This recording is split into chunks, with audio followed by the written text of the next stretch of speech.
Hi అండి, నమస్తే.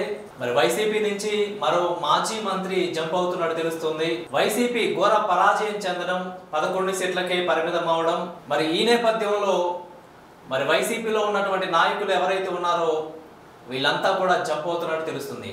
So మరి వైసీపీకి భవిష్యత్ అనేది ఉంటుందా? మరి భవిష్యత్తు లేకపోతే పరిస్థితి ఏంటి? వైసీపీ ముందుకెళ్తుందా? మరి వైసీపీలో ఉన్నటువంటి పార్టీ నాయకుల భవిష్యత్ ఏంటి?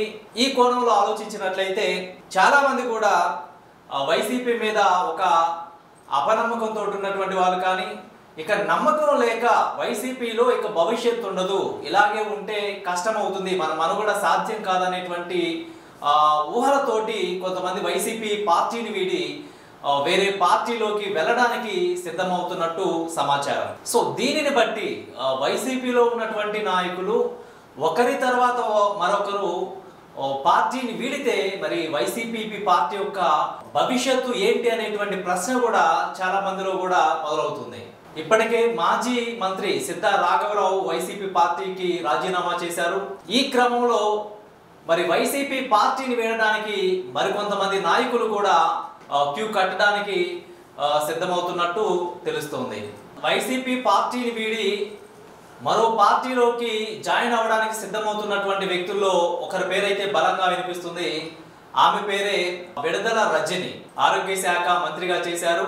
ఈమె రాజకీయ ప్రస్థానం చూసినట్లయితే ఈమె తెలుగుదేశం పార్టీలో జాయిన్ అయ్యి తెలుగుదేశం పార్టీ నుంచి అనూహ్య పరిణామాల నేపథ్యంలో మరి వైసీపీ పార్టీలోకి 2019లో రావడం జరిగింది.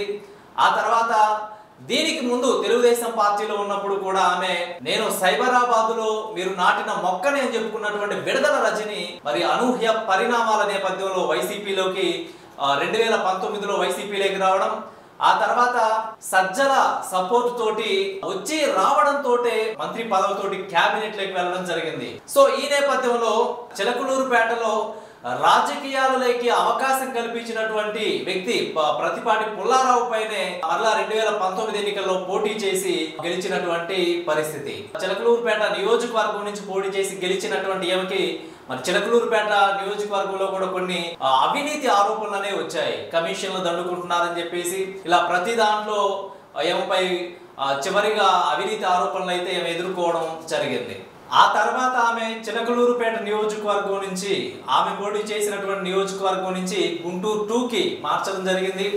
ఇదే క్రమంలో చిలకలూరుపేట నియోజకవర్గం నుంచి మల్లెల రాజేష్ నాయుడిని పోటీ చేయించడానికి మల్లెల రాజేష్ నాయుడు దగ్గర నుంచి సుమారుగా 6 కోట్లు తీసుకున్నారనేటువంటి ఆరోపణలు కూడా వచ్చేసిన విషయం అందరికీ తెలిసిందే. సో ఈ క్రమంలో మల్లెల రాజేష్ నాయుడు కూడా ప్రెస్ మీట్ పెట్టి 6 కోట్లు తీసుకున్నారు, విడదల రజని సీట్ ఇప్పేస్తారనేటువంటి విషయం బహిర్గతం చేసినటువంటి విషయం మరి ప్రజలందరికీ కూడా తెలిసిన విషయం. ఆ తర్వాత ఇది పంచాయతీని సజ్జల రామకృష్ణారెడ్డి దగ్గర తీసుకెళ్లడం, దాన్ని సెటిల్ చేయడం, ఇదంతా కూడా అందరికీ తెలిసినటువంటి విషయమే. ఈమె గుంటూరు 2లో పోటీ చేయడం, అక్కడ ఘోర ఓటమి పాలవ్వడం జరిగింది. సో ఈ నేపథ్యంలో మరి ఇప్పుడు విడదల రజని కొత్తగా రాజకీయాల్లోకి వచ్చారు. మరి రాజకీయం ఇంకా చక్రం తిప్పాల్సినటువంటి అవసరం, చాలా టైం అయితే ఉంది కాబట్టి సో ఈమె యొక్క భవిష్యత్తు ఏంటనేది కూడా సో చర్చనీయాంశమైంది. సో ఇప్పుడే రాజకీయాల్లోకి వచ్చారు కాబట్టి మరి ఈమె భవిష్యత్తులో ఏ పార్టీలో ఉంటారు, ఏ పార్టీలో ముందుకు వెళ్ళనున్నారనేది కూడా ఒక చర్చగా నడుస్తుంది. ఆమె అయితే పార్టీ మారనున్నారనేటువంటిది బలంగా అక్కడ ఉన్నటువంటి ఆమె చుట్టూ ఉన్నటువంటి నాయకులంతా కూడా చెప్తున్నటువంటి పరిస్థితి. ఇప్పుడు మరి పార్టీ మారితే, ఒకవేళ విడదల రజని పార్టీ మారితే ఆమెకి మరొక ఆప్షన్ ఏమైనా ఉందా? ఉంటే ఒకటి టీడీపీలోకి వెళ్ళాలి, లేకుంటే జనసేనలోకి వెళ్లాల్సినటువంటి పరిస్థితి. గతంలో మరి టీడీపీ పై కానీ జనసేనపై కానీ ఏమైనా చేసినటువంటి విమర్శలు కానీ వ్యక్తిగతంగా చేసినటువంటి విమర్శల వలన మరి ఎంతవరకు విడదల రజని కానీ కొంతమంది వ్యక్తులకి ఈ టీడీపీ జనసేనలో ఎంతవరకు తలుపులు తెరిచి ఉంటాయనేది కూడా ఇప్పుడు ప్రశ్నార్థకంగా మారినటువంటి పరిస్థితి. ఒకవేళ టీడీపీ జనసేన ఇటు ఆప్షన్ లేకపోతే ఆమెకి మరొక ఆప్షన్ ఏంటంటే బీజేపీ కానీ కాంగ్రెస్ కానీ. సో ఇటు బీజేపీలో చేరతారా లేకపోతే కాంగ్రెస్ పార్టీలో చేరతారా అనేది కూడా ప్రశ్నగా మారింది. ఒకవేళ కాంగ్రెస్ పార్టీలో చేరడానికి అయితే మరి కాంగ్రెస్ కి అంత ప్రస్తుతానికి అంత దాని పట్ల అంత సానుకూలత అయితే లేదు. సో ఒకవేళ బీజేపీలో చేరతారనేటువంటి ఊహాగానాలు కూడా బలంగా వినిపిస్తున్నటువంటి పరిస్థితి. సో ఏమే పార్టీ మారతారనేటువంటి విషయం ఇప్పుడే కాదు, ఏదైతే ఎన్నికలకు ముందు ఒకవేళ కూటమి విజయం సాధిస్తే ఖచ్చితంగా ఏమే పార్టీ మారుతుంది అనేటువంటి ఊహాగానాలు ఎన్నికలకు ముందే వచ్చిన విషయం. మరి అనేకమైనటువంటి వార్తా కథనాలు కూడా పేపర్లో ప్రచురితమైనటువంటి విషయం మనందరికీ కూడా తెలిసిందే. ఈమె మరలా రిస్క్ తీసుకొని పార్టీ మారడానికి సిద్ధమవుతున్నట్టు తెలుస్తుంది.